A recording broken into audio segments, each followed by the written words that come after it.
Myth of history में आपका स्वागत है। ये चैनल मिथकों और ऐतिहासिक वास्तविकता के बीच के अंतर को समझाने के लिए बनाया गया है। यहाँ प्रस्तुत सभी सामग्री ऐतिहासिक शोध, वैज्ञानिक प्रमाणों और विश्वसनीय स्रोतों पर आधारित है। हम सभी धर्मों, संस्कृतियों और विश्वासों का सम्मान करते हैं। हमारा उद्देश्य शिक्षा, जागरूकता और तार्किक सोच को बढ़ावा देना है। मिथ ऑफ हिस्ट्री, कहानियों के पीछे की सच्चाई जानिए।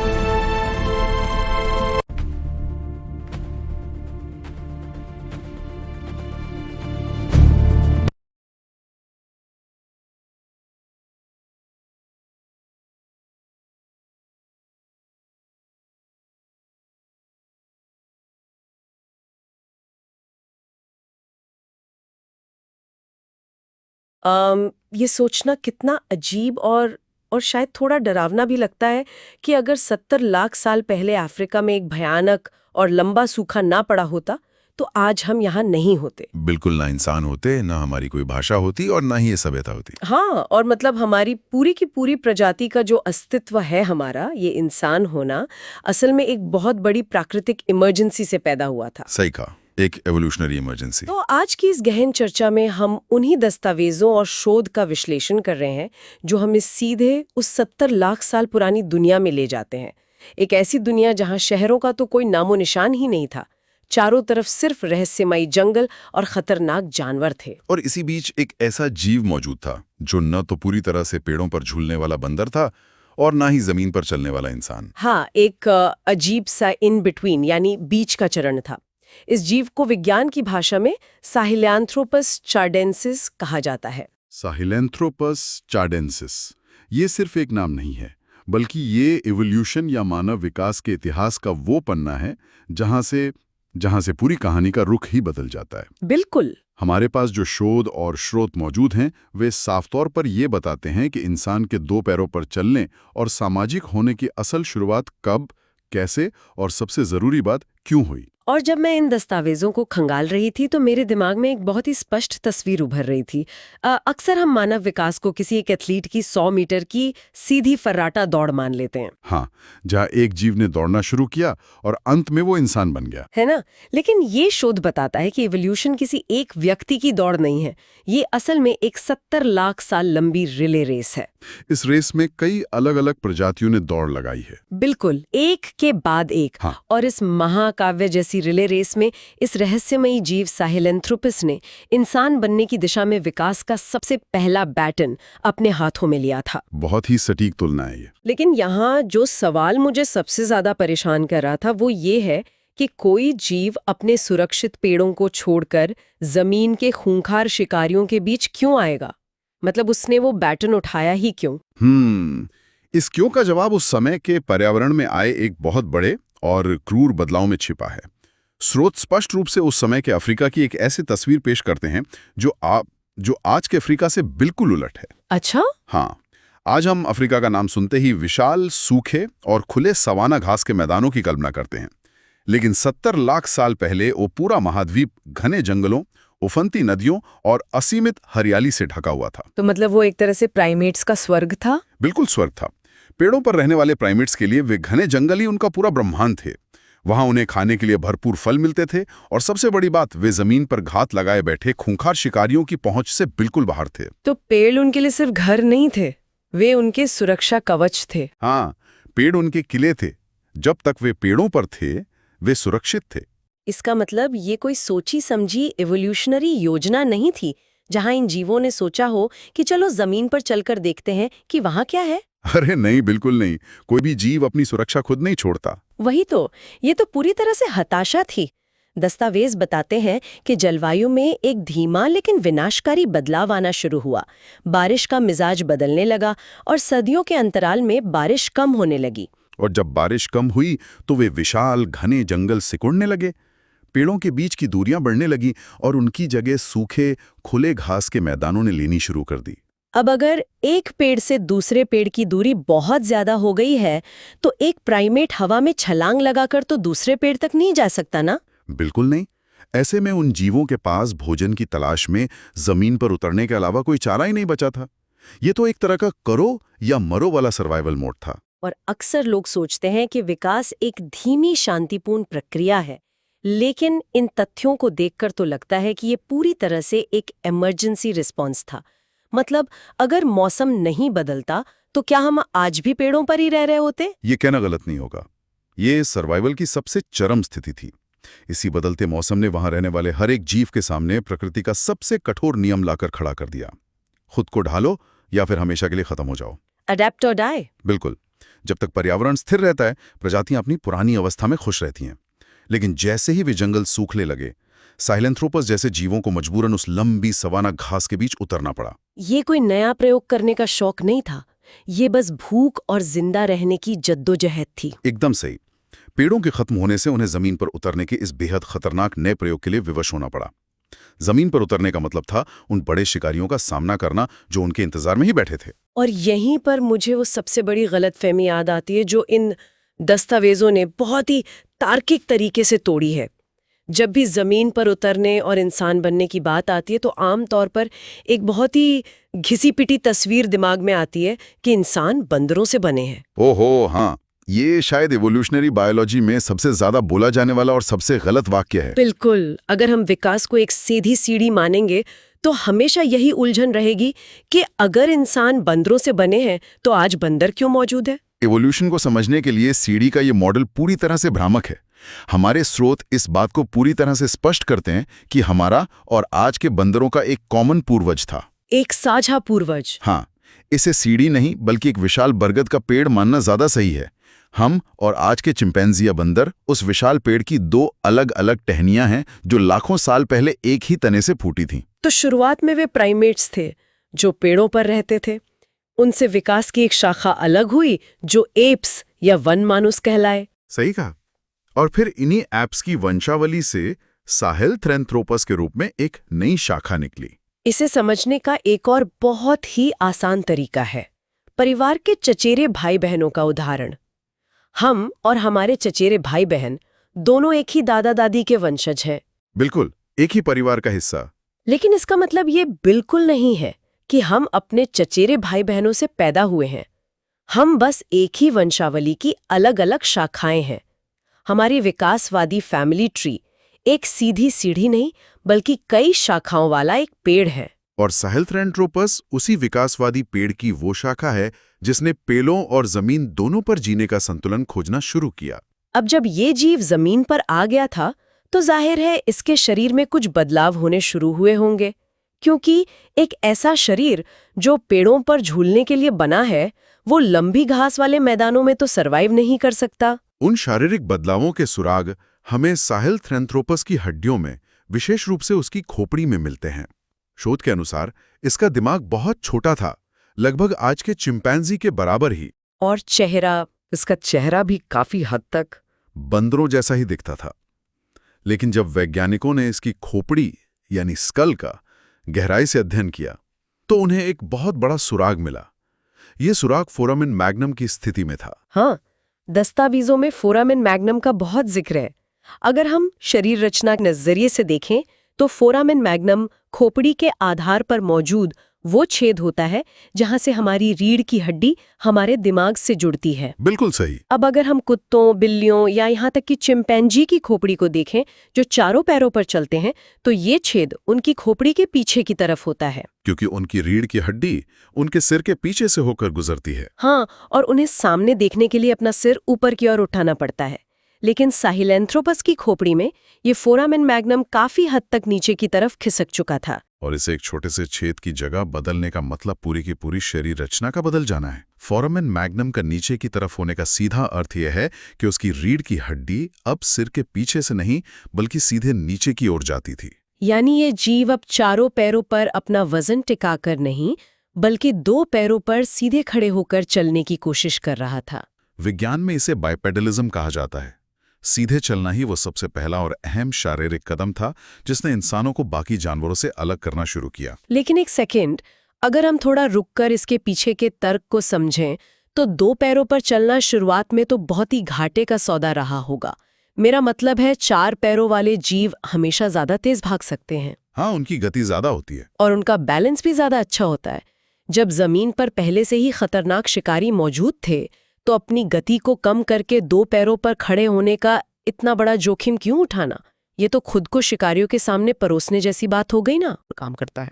अच्छा, तो उन्हें इसके बदले में क्या मिला? 2 पैरों पर चलने से उनकी रफ्तार जरूर कम हुई होगी, लेकिन सवाना के उन खुले और सूखे मैदानों में इसके कुछ ऐसे फायदे थे जो सर्वाइवल के लिए रफ्तार से भी ज्यादा जरूरी थे। सबसे पहला फायदा ये था कि 2 पैरों पर सीधे खड़े होने से वे लंबी घास के ऊपर से देख सकते थे। ओ, ये तो बहुत जरूरी है। जब आप लंबी घास में हो तो ये देखना बहुत जरूरी है कि कहीं कोई शिकारी तो नहीं आ रहा या कहीं कोई भोजन तो नहीं है। और दूसरा सबसे बड़ा फायदा ये हुआ कि उनके दोनों हाथ अब चलने के काम से पूरी तरह आजाद हो गए थे। वाओ, हाथों का आजाद होना। हाँ, अब वे इन हाथों का इस्तेमाल खाना ले जाने, कोई साधारण औजार पकड़ने या अपने बच्चों को गोद में उठाकर सुरक्षित भागने के लिए कर सकते थे। ये तो बहुत ही क्रांतिकारी बदलाव था। और खोपड़ी के उस निचले हिस्से के अलावा एक और शारीरिक बदलाव है जो मुझे इन शोध दस्तावेजों में सबसे ज्यादा हैरान कर रहा था। वो है उनके दांतों का आकार। आप कैनाइन दांतों की बात कर रही हैं? बिल्कुल, विशेष रूप से उनके केनाइन दांत, यानी जो नुकीले दांत होते हैं। शोध बताते हैं कि साहिलेंथ्रोपस के केनाइन दांत काफी छोटे होने लगे थे। अब जंगल के नियम के हिसाब से सोचें तो जहां हर तरफ खतरा है वहां बड़े और खूंखार दांत होना एक बड़ी ताकत मानी जाती है। बिल्कुल, मानी जाती है। तो छोटे दांत होने का मतलब है कि वे अपने प्राकृतिक हथियारों को छोड़ रहे थे। ऐसा क्यों? देखिए, जीव विज्ञान में, विशेष रूप से प्राइमेट्स में, बड़े केनाइन दांतों का सिर्फ मांस फाड़ने के लिए नहीं होता। असल में नर प्राइमेट्स इन बड़े दांतों का इस्तेमाल समूह के भीतर अपना दबदबा बनाने के लिए करते हैं। मतलब आपस में लड़ने के लिए? हाँ, जब उन्हें मीटिंग के लिए या ग्रुप का लीडर बनने के लिए लड़ना होता है तो वे अपने दांतों से एक दूसरे पर हमला करते हैं। लेकिन साइलेंथ्रोपस में इन दांतों का छोटा होना एक बहुत ही गहरे बदलाव का संकेत है। क्या संकेत? इसका सीधा सा मतलब है कि नर अब एक दूसरे से खूनी लड़ाइयां नहीं लड़ रहे थे, उनकी आक्रामकता कम हो रही थी। और ये बहुत ही लॉजिकल भी है। अगर आप शिकारियों से भरे एक खुले मैदान में हैं तो आपस में लड़ना वैसे भी सबसे बड़ी बेवकूफी होगी। अगर 2 नर आपस में लड़कर घायल हो गए तो वो आसानी से लकड़बग्घों या बाघों का शिकार बन जाएंगे। एकदम सटीक बात पकड़ी आपने। इसका मतलब ये है कि छोटे दांत होना शारीरिक कमजोरी नहीं बल्कि सोशल या सामाजिक होने की दिशा में उठाया गया पहला कदम था। उन्हें ये समझ आ गया था कि एक दूसरे से लड़ने या डराने के बजाय उन्हें सरवाइव करने के लिए सहयोग की जरूरत है। सहयोग ही उनके जिंदा रहने की इकलौती कुंजी थी। छोटे दांत इसी सामाजिक व्यवहार की शुरुआत का शारीरिक सबूत हैं। आक्रामकता कम हो रही थी और टीम वर्क बढ़ रहा था। और अब जब वे समूह में मिलकर रहने लगे थे और 2 पैरों पर चलने की वजह से उनके हाथ आजाद हो गए थे तो इस सब का सीधा असर उनके रोजमर्रा के जीवन और खाने पीने के तरीकों पर पड़ा होगा। बिल्कुल पड़ा। वे कोई शुद्ध शाकाहारी जीव नहीं रह गए थे, लेकिन वे कोई बहुत बड़े शिकारी भी नहीं थे।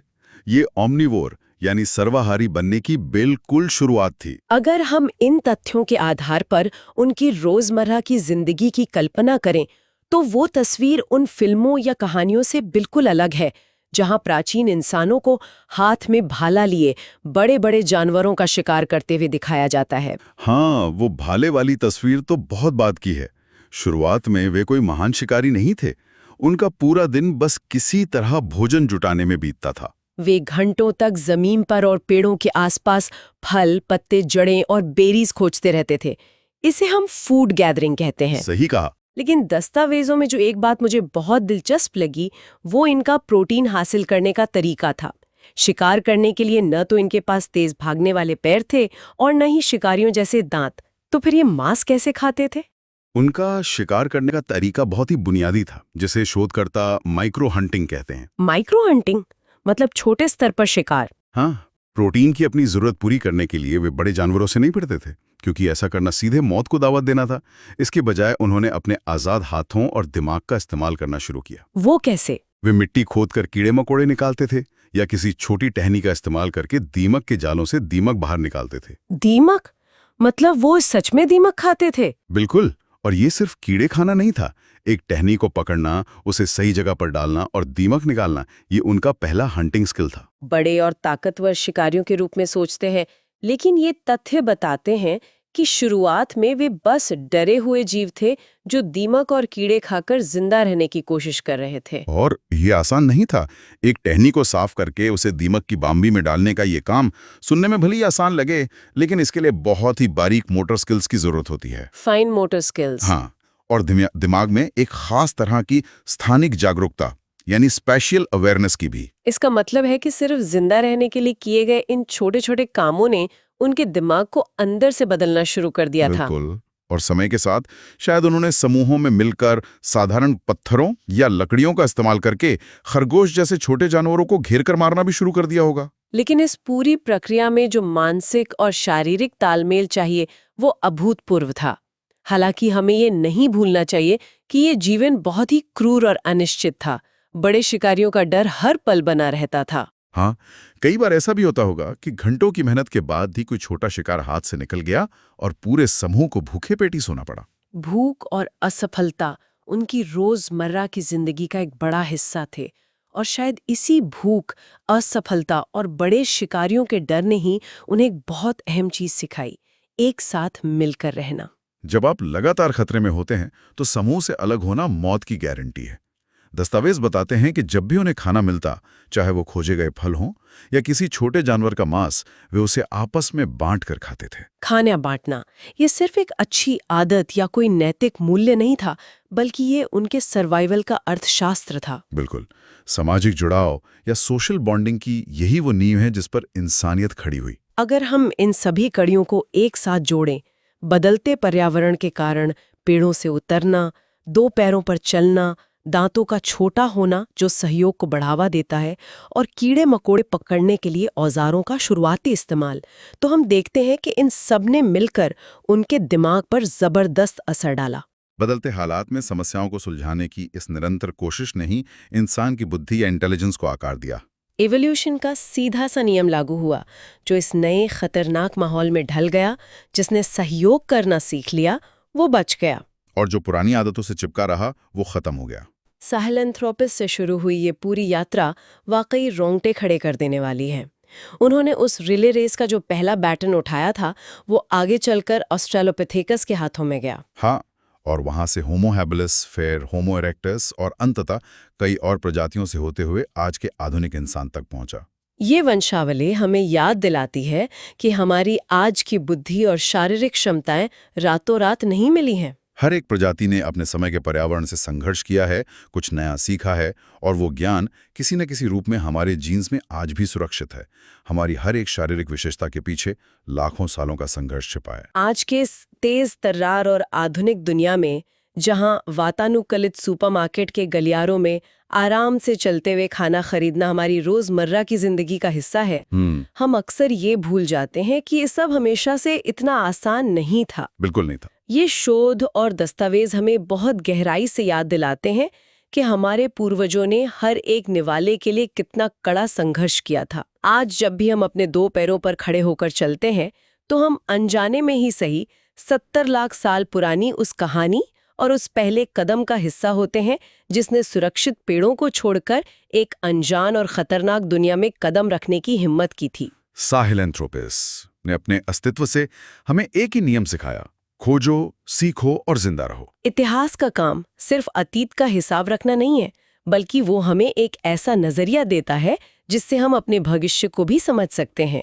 विकास की ये प्रक्रिया कभी रुकती नहीं है। बिल्कुल, इवोल्यूशन एक निरंतर चलने वाली प्रक्रिया है। भविष्य को समझने की इसी बात पर इस चर्चा के अंत में एक बहुत ही गहरा सवाल उभर कर सामने आता है, जिस पर विचार करना जरूरी है। वो क्या? हमने इन दस्तावेजों के जरिए देखा कि कैसे 70 लाख साल पहले अफ्रीका में आए एक धीमे जलवायु परिवर्तन ने हमारे पूर्वजों को पेड़ों से उतरकर इंसान बनने पर मजबूर कर दिया था। प्रकृति ने उन्हें उनके आराम के दायरे से बाहर निकालकर एक बिल्कुल नए सांचे में ढाल दिया। सही बात है।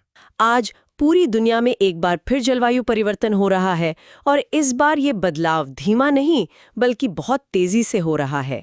एवोल्यूशनरी बायोलॉजी के नज़रिए से सोचें तो जब भी पर्यावरण में कोई बड़ा बदलाव आता है, प्रजातियां खुद को ढालने के लिए मजबूर हो जाती हैं। हाँ, ये तो प्रकृति का नियम है। तो क्या ये आधुनिक जलवायु परिवर्तन आने वाले लाखों सालों में हमारी प्रजाति को कोई नया एवोल्यूशनरी जंप लेने पर मजबूर करेगा?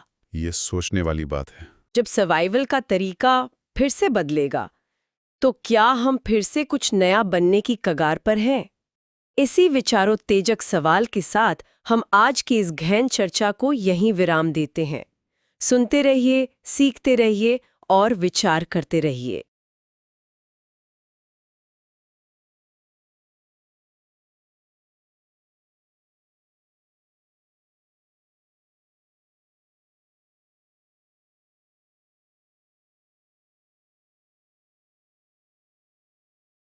तो ये थे उस कहानी के पीछे की सच्चाई।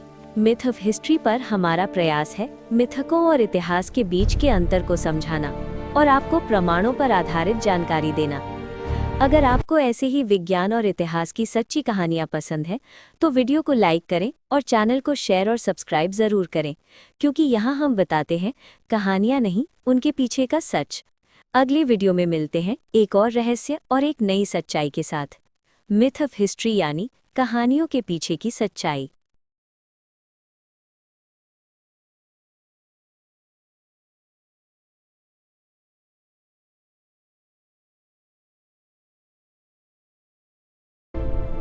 From this you have a new, not. Let this inspire our shared future.